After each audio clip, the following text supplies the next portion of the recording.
After a bomb explosion caused by terrorists on the British headquarters at Jerusalem, one entire corner of the King David Hotel, a building of 7 stories, was razed to the ground. The stone floors were cut clean. In scenes eerily reminiscent of New York 55 years later, the Jerusalem bomb was the beginning of terrorism as a media event, designed to capture the world's attention. The latest casualty list included 65 killed, 47 injured. The perpetrators, Zionist Jews, members of Menachem Begin's Irgun terrorist network.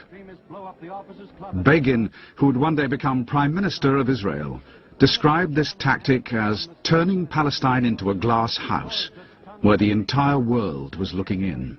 We were a minority, but we were a minority with a clear ideology that we must have a Jewish state to rebuild the state which was existing many hundreds of years ago. In a fight for liberty, you have always those who are more, call them extreme, or more adamant, or call them staunch, and they want it immediately, not to wait for the Messiah.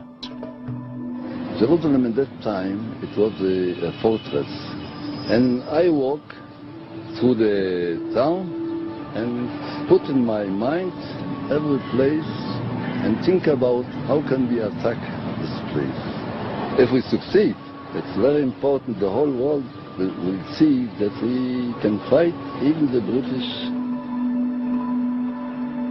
Begin and Ellis decided on a daring plan. They would strike at the very heart of British rule, the King David Hotel itself. If they succeeded here, the whole world would take notice. The terrorist bomb was hidden in 7 milk churns and delivered in a hijacked pickup truck. The bomb went off at 12:37 and was devastating. But of the 91 dead, only 28 were British. 17 Jews died alongside 41 Arabs. Of all these, 54 were innocent civilians, unconnected to the British authorities in any way. We started with military operations to make sure that the road between Tel Aviv and Jerusalem will not be endangered by the big villages or towns that were along the road, wherefrom came all the attackers on the convoys.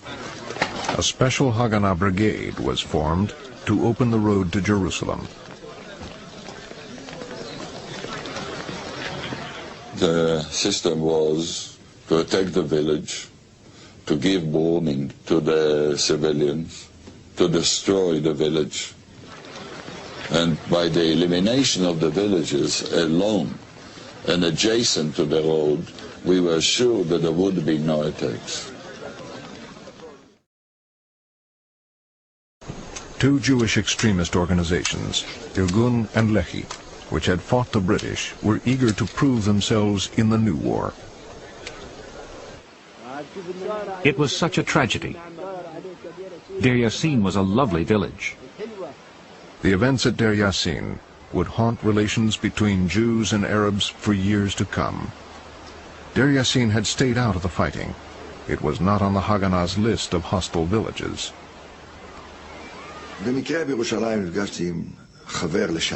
I ran into a man who had left us for the terrorists.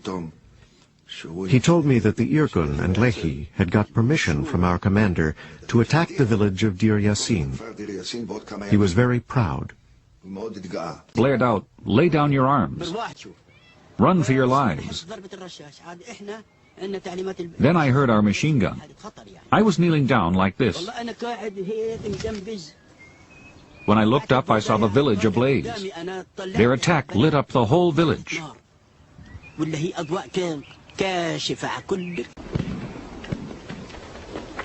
commander ordered a house-to-house attack. So I gave the order. Before entering a house, throw a couple of grenades inside. They threw a grenade into one house. 28 were killed.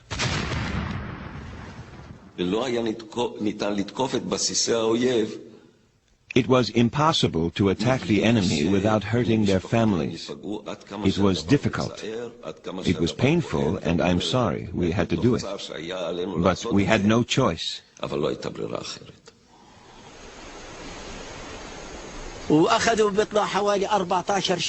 After the battle, they took 14 prisoners. They lined them up by the quarry and mowed them down. They threw their bodies in the quarry. That's what happened. New immigrants were often settled along Israel's frontiers. They lived in fear of frequent Arab raids.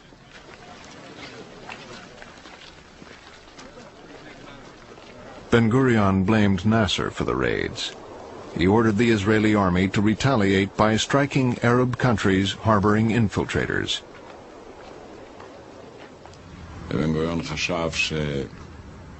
Ben-Gurion knew Arab villagers supported these terrorists. We had to show them that helping terrorists was dangerous, to protect our settlements. I was called to see Moshe Dayan. A mother had been killed, murdered on a settlement. The murderers left tracks which led to a village across the border in Jordan.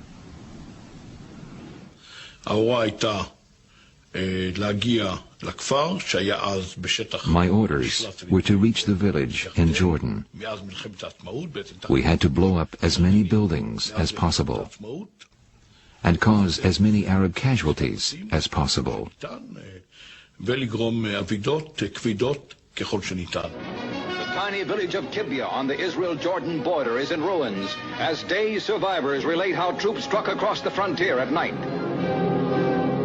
They accuse Israeli forces of leveling buildings with grenades, shellfire, and explosives, trapping entire families in the rubble. The attack prompts the United States, England, and France to deliver their sharpest rebuke to Israel since its founding and to demand stern action to punish the guilty troops.